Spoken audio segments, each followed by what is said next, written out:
চার ভাগের তিন ভাগ বা শতকরা ৭৫ ভাগই জল। এর মধ্যে সুপেয় পানির ধারক এবং বাহক হিসেবে রয়েছে অসংখ্য হ্রদ, খাল, বিল এবং নদ নদী। বিস্ময়কর ব্যাপার হলো পৃথিবীতে বিদ্যমান মোট জলের শতকরা মাত্র ৩ ভাগ এই সব জলাশয়ে সঞ্চিত রয়েছে। বাকি ৯৭ ভাগ লবণাক্ত পানি হিসেবে বিভিন্ন সাগর ও মহাসাগরে বিদ্যমান।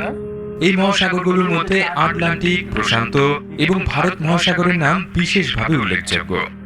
বিস্তীর্ণ জলরাশিগুলো থেকে সৃষ্ট মৌসুমী বাতাস সুপ্রাচীনকাল থেকেই মানব সভ্যতার সম্প্রসারণে গুরুত্বপূর্ণ ভূমিকা পালন করে আসছে। এই মহাসাগরগুলোর মধ্যে আয়তনে প্রশান্ত মহাসাগর সবচেয়ে বড়, এই তথ্যটি অনেকেরই জানা রয়েছে। কিন্তু জানেন কি প্রশান্ত মহাসাগর আয়তনে ভূপৃষ্ঠের মোট স্থলভাগের চাইতেও বড়? প্রশান্ত মহাসাগর সম্পর্কে আপনাদের বিস্তারিত জানাতে এই ভিডিওটি তৈরি করা হয়েছে। প্রিয় দর্শক, চলুন তবে আর দেরি না করে আদ্যপান্তরী পর্বে প্রশান্ত মহাসাগর সম্পর্কে সেই তথ্যগুলো জেনে আসি।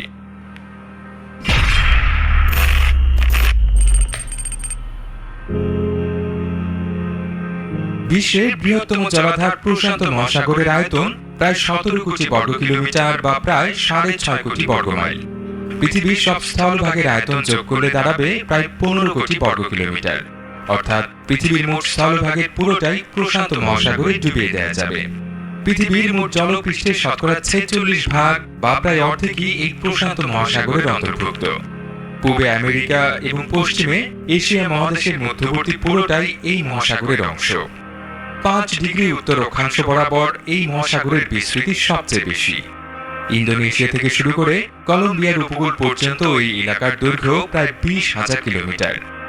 অর্থাৎ এর মধ্যে ৫টা চাঁদকে অনায়াসে ডুবিয়ে দেওয়া যাবে। একইভাবে উত্তরে আর্কটিক সাগর থেকে শুরু করে দক্ষিণে অ্যান্টার্কটিকা পর্যন্ত পুরোটাও এই প্রশান্ত মহাসাগরের অংশ। সব মিলিয়ে এই প্রশান্ত মহাসাগরে থাকা পানির পরিমাণ প্রায় ৭৭১ কোটি ঘন কিলোমিটার বা ১৭ কোটি ঘন মাইল। এই পানির তাপমাত্রা মেরুর কাছে -১.৪ ডিগ্রি সেলসিয়াস থেকে শুরু করে বিষুবীয় এলাকায় সর্বোচ্চ ৩০ ডিগ্রি সেলসিয়াস পর্যন্ত হতে পারে। তাপমাত্রার মতো প্রশান্ত মহাসাগরের পানির লবণাক্ততাও এলাকা ভেদে ভিন্ন হয়ে থাকে। বিজ্ঞানীদের গবেষণা অনুযায়ী এই লবণাক্ততা প্রতি ১০০০ অণুতে সর্বোচ্চ ৩৭ থেকে শুরু করে ৩২ পর্যন্ত ওঠানামা করে থাকে। প্রাগৈতিহাসিক সময় থেকেই মানুষ প্রশান্ত মহাসাগর পাড়ি দিয়ে এসেছে। ধারণা করা হয় কমপক্ষে ৪৫,০০০ বছর আগে প্রশান্ত মহাসাগরের কিছু অংশ পেরিয়েই ইন্দোনেশিয়া থেকে অস্ট্রেলিয়ায় পদার্পণ করেছিল মানুষ। খ্রিস্টপূর্ব ৩০০০ সাল নাগাদ তাইওয়ানের অধিবাসীরা এই মহাসাগর পাড়ি দিয়ে ফিলিপাইন, ইন্দোনেশিয়া এবং মাদাগাস্কারের অধিবাসীদের সাথে ব্যবসা বাণিজ্য করার নজির রয়েছে। ধীরে ধীরে সামুদ্রিক এই বাণিজ্য পথ আফ্রিকার মোজাম্বিক থেকে জাপান পর্যন্ত বিস্তৃতি লাভ করে। প্রশান্ত মহাসাগর বা প্যাসিফিক ওশানের নাম রেখেছিলেন পর্তুগালের অভিযাত্রী ফার্দিনান্দ ডি ম্যাজেলান। ১৫২১ সালে দক্ষিণ আমেরিকার সর্বদক্ষিণ প্রান্ত পেরিয়ে তার নৌবহর এই মহাসাগরে অবতীর্ণ হয়েছিল। দক্ষিণ আমেরিকার সর্বদক্ষিণ প্রান্তটি এই অভিযাত্রীর প্রতি শ্রদ্ধা দেখিয়ে স্ট্রেইট অব ম্যাজেলান রাখা হয়। সেই স্ট্রেইট অব ম্যাজেলানের ঝঞ্ঝা বিক্ষুব্ধ আবহাওয়া পেরিয়ে নতুন মহাসাগরে উপস্থিত হবার পর পালে অনুকূল বাতাস পেয়েছিলেন ম্যাজেলান, যে কারণে তিনি মহাসাগরটির নাম রেখেছিলেন শান্তির সাগর। পরবর্তীতে এই নামটি প্রশান্ত মহাসাগর হিসেবে প্রতিষ্ঠা পায়। প্রশান্ত মহাসাগরের গড় গভীরতা প্রায় ৪,০০০ মিটার বা ৪ কিলোমিটার। তবে পৃথিবীর ১০টি গভীরতম বিন্দুর প্রথম ৫টি প্রশান্ত মহাসাগরে অবস্থিত। এই তালিকার প্রথমেই রয়েছে পৃথিবীর গভীরতম বিন্দু, যা ম্যারিয়ানা ট্রেঞ্চে অবস্থিত। চ্যালেঞ্জার ডিপ নামক এই বিন্দুটির গভীরতা ১১,০০০ মিটারের বেশি, অর্থাৎ ৮ কিলোমিটারের বেশি উচ্চতা সম্পন্ন পৃথিবীর সর্বোচ্চ শৃঙ্গ মাউন্ট এভারেস্টকে এখানে ডুবিয়ে দিলে শৃঙ্গের উপর প্রায় ৩ কিলোমিটার পানি থাকবে। তালিকার দ্বিতীয় অবস্থানে রয়েছে টোঙ্গা ট্রেঞ্চ, যার গভীরতা ১০,৮৮২ মিটার। তালিকার তৃতীয়, চতুর্থ এবং পঞ্চম স্থানে থাকা ট্রেঞ্চগুলো হচ্ছে যথাক্রমে কুরিল-কামচাটকা ট্রেঞ্চ, ফিলিপাইন ট্রেঞ্চ এবং কারমারিস ট্রেঞ্চ।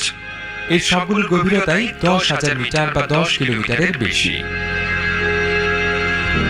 বিশ্বের বৃহত্তম জলাশয় ঘিরে রয়েছে প্রায় অর্ধশত স্বাধীন ও সার্বভৌম দেশ, যার মধ্যে উল্লেখযোগ্য কিছু দেশ হচ্ছে Argentina, Australia, Canada, Indonesia, Japan, Malaysia, Mexico, New Zealand, Russia, Singapore, Thailand, Vietnam এবং যুক্তরাষ্ট্র।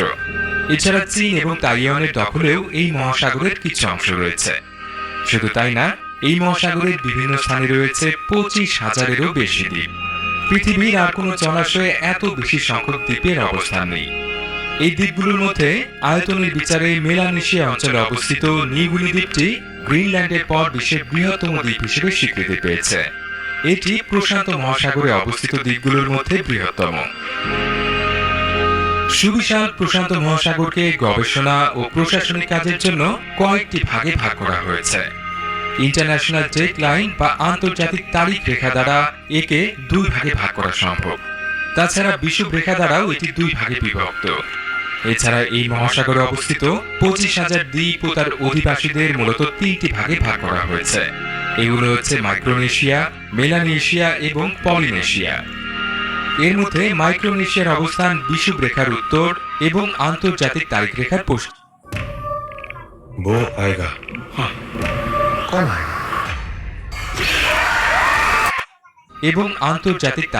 পশ্চিমে এই অঞ্চলে অবস্থিত দ্বীপগুলোর মধ্যে মারিয়ানা দ্বীপপুঞ্জ, ক্যারোলাইন দ্বীপপুঞ্জ, মার্শাল দ্বীপপুঞ্জ এবং কিরিবাতি দ্বীপপুঞ্জ বিশেষভাবে উল্লেখযোগ্য।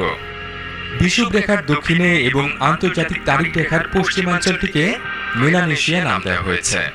এই অঞ্চলে অবস্থিত দ্বীপগুলোর মধ্যে নিউগিনির কথা আগে জানানো হয়েছে। এছাড়াও এই অঞ্চলে অবস্থিত উল্লেখযোগ্য কিছু দ্বীপ হচ্ছে সলোমন দ্বীপপুঞ্জ, ফিজি এবং নিউ ক্যালেডোনিয়া। এই 3টি অঞ্চলের মধ্যে বৃহত্তমটির নাম পলিনেশিয়া। আন্তর্জাতিক তারিখ রেখার পূর্বে অবস্থিত এই এলাকা উত্তরে হাওয়াই দ্বীপপুঞ্জ থেকে শুরু করে দক্ষিণে নিউজিল্যান্ড পর্যন্ত বিস্তৃত।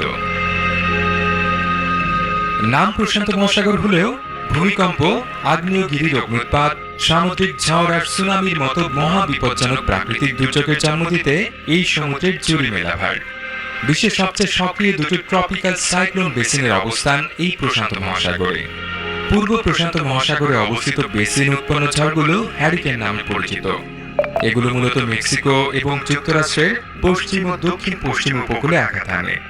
অন্যদিকে উত্তর পশ্চিম প্রশান্ত মহাসাগরে অবস্থিত বেসিনে উৎপন্ন ঝড়গুলো টাইফুন নামে পরিচিত, যা সাধারণত জাপান এবং পূর্ব এশিয়ার বিভিন্ন দেশে আঘাত হানে।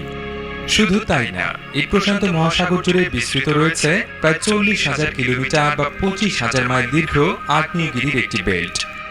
রিং অফ ফায়ার নামে কুখ্যাত এই বেল্টে পৃথিবীর শতকরা 75% সক্রিয় আগ্নেয়গিরির অবস্থান। সংখ্যার হিসেবে যা 450-এরও বেশি।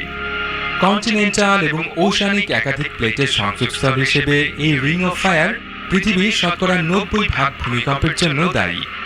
এর পাশাপাশি প্রশান্ত মহাসাগরের জলপৃষ্ঠের তাপমাত্রার তারতম্যের কারণে এল নিনিও এবং লা নিনিয়া নামক 2টি ঘটনা ঘটে থাকে, যার ফলে বিভিন্ন অঞ্চলে দীর্ঘমেয়াদী খরা বা অতিবৃষ্টির ভোগান্তি সহ্য করে বিশ্ববাসী। প্লেট টেকটনিক প্রক্রিয়ার কারণে এই প্রশান্ত মহাসাগরের 3 প্রান্ত কিন্তু প্রতি বছর গড়ে 2.5 সেন্টিমিটার বা 1 ইঞ্চি করে সংকুচিত হচ্ছে। অর্থাৎ প্রতি 2 বছরে প্রশান্ত মহাসাগর গড়ে 1 বর্গ কিলোমিটার করে ছোট হয়ে আসছে। এর বিপরীতে অবশ্য আটলান্টিক মহাসাগরের আয়তন প্রতি বছর একটু একটু করে বৃদ্ধি পাচ্ছে।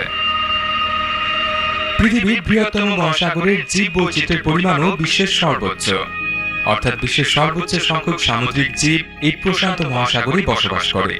এর মধ্যে রয়েছে বাহারি সব প্রজাতির স্কুইড এবং অক্টোপাস, যার মধ্যে গভীর সমুদ্রে বসবাসকারী জায়ান্ট স্কুইডের কথা বিশেষভাবে উল্লেখযোগ্য। আর আছে নানা প্রজাতির তিমি, হাঙর, টুনা, সার্ডিন আর ম্যান্টিস রের মতো অসংখ্য প্রজাতির জীব। আটকে ওঠার মতো তথ্য হচ্ছে সারা বিশ্বে প্রতি বছর যত সামুদ্রিক মাছ শিকার করা হয়ে থাকে তার শতকরা 70% এই প্রশান্ত মহাসাগর থেকে সংগ্রহ করা হয়। সাধারণ জীববৈচিত্র্যের পাশাপাশি প্রশান্ত মহাসাগরের বিভিন্ন এলাকা প্রবাল দিয়ে তৈরি কোরাল রিফের কারণে বিখ্যাত। বিশ্বের সর্বোচ্চ সংখ্যক কোরাল রিফের অবস্থানও এই প্রশান্ত মহাসাগরেই। বিজ্ঞানীরা এই কোরাল রিফগুলোকে সামুদ্রিক জীববৈচিত্র্যের সমৃদ্ধতম ভান্ডার হিসেবে আখ্যা দিয়েছেন। এসব কোরাল রিফের মধ্যে অস্ট্রেলিয়ার উপকূলবর্তী গ্রেট ব্যারিয়ার রিফ বিশেষভাবে উল্লেখযোগ্য। বিশ্বব্যাপী জলবায়ু পরিবর্তনের প্রভাবে ক্ষতিগ্রস্ত হচ্ছে এই প্রশান্ত মহাসাগরও। বিজ্ঞানীদের গবেষণা অনুযায়ী জলবায়ু পরিবর্তনের কারণে এই জলরাশির 3 ধরনের ক্ষতি হচ্ছে। প্রথমত, জলবায়ু পরিবর্তনের মূল কারণগুলোর একটি পৃথিবীর বায়ুমণ্ডলে গ্রিন হাউস গ্যাসের মাত্রা বেড়ে যাওয়া।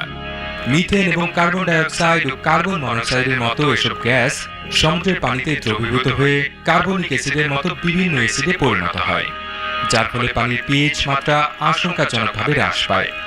এর ধারাবাহিকতায় শামুক, ঝিনুক এবং শেলফিশের মতো প্রজাতিগুলোর দেহের বহিরাবরণ নিম্ন পিএইচ সম্পন্ন পানিতে দ্রবীভূত হয়ে যায়, ফলে জীবগুলোর গণহারে মৃত্যু ঘটে।